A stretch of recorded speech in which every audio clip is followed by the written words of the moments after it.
out. CCTV had caught Meghan fled Montecito late at night as Samantha leaks the pics and she ran off with RF's huge money.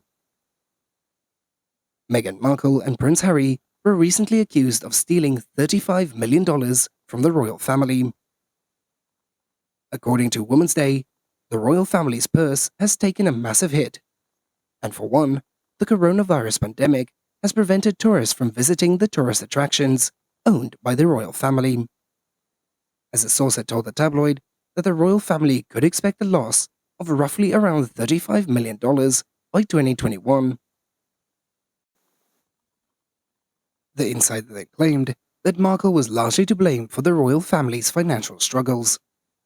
After all, Prince Charles had to spend a huge sum on the Duchess of Sussex to sustain her lavish lifestyle and outrageous demands. As they had also claimed that Markle has been spending a fortune on her hair, her wardrobe, while the royal family is already struggling internally. As Meghan Markle and Prince Harry have reportedly been facing a major amount of pressure over their financial future ever since the Queen's death.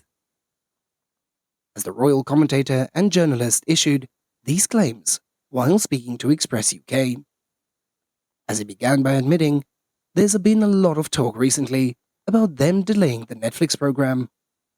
As Netflix has been saying, they wanted to come out immediately after The Crown, which presumably is what they had bought in for, and to capitalize on the royal interest.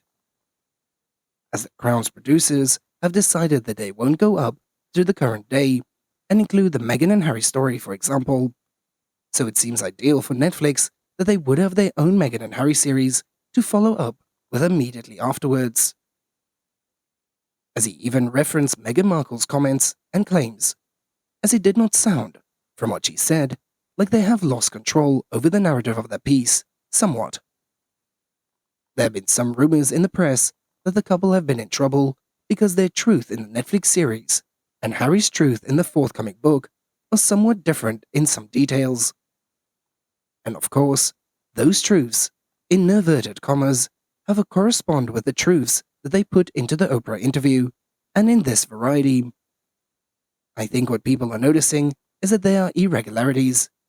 As Her Majesty the Queen had put it, recollections may vary. As it seems that in this case, sometimes their own recollections may vary, and I think that there's a fear that in Netflix series, they haven't necessarily got full control over the narrative that they would have liked to have. And that is one of the complaints they had about their time as the working royals, as they didn't have full control over how the press would write about them. Well, perhaps they found now that stepping out is quite carefully curated royal coverage into the world of celebrity means that they have ever less control. If Netflix are going to release a program the couple themselves have given content for, but now regret having contributed to, they may get the point where they look back at their time as royals and think they had a bit more control then, as they realized. As Meghan Markle didn't have the crappy childhood that she wants the public to believe. And according to her half-sister, who is now dragging Meghan to court, suing over the famous Oprah Winfrey interview, Samantha Markle is suing Meghan for defamation, and she is especially pissed off about some of the things that she and Prince Harry told Oprah about the Markle family. And in the docs, obtained by TMZ, Samantha rips into Meghan for spinning a rags to royalty narrative about herself, which she claims is simply false. Samantha claims that Meghan is trashing her and spreading outright lies in order to bolster the notion that she overcome leeching family members. For example, Sam points out that she and Meghan share the same father in Thomas Markle, yet Meghan had told Oprah she was an only child. She also claims that Meghan had dropped another lie, and she had told Oprah that she'd last seen Samantha at least 18 or 19 years ago, before that, 10 years before that. As those aren't the only alleged disses, Samantha claims that Meghan got into a flat-out wrong when she told Oprah that Samantha only changed the surname to Markle after Meghan had started dating Harry.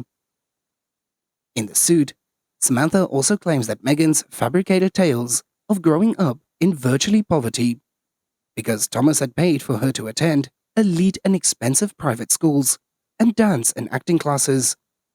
She claims that Dad also covered Meghan's tuition and living expenses, even when she went to Northwestern University, something the Duchess had told Oprah and Ellen DeGeneres she worked to pay for herself.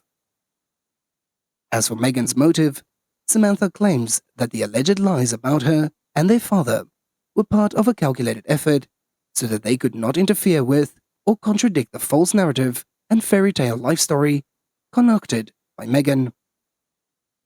Samantha says that Meghan's harsh words have hurt sales of her autobiography, prevented her from getting jobs, and caused emotional and mental distress. As Meghan's attorney, Michael Kump, tells us, this baseless and absurd lawsuit is just a constitution of pattern of disturbing behavior, as we will give it the minimum attention necessary, which is all that it deserves.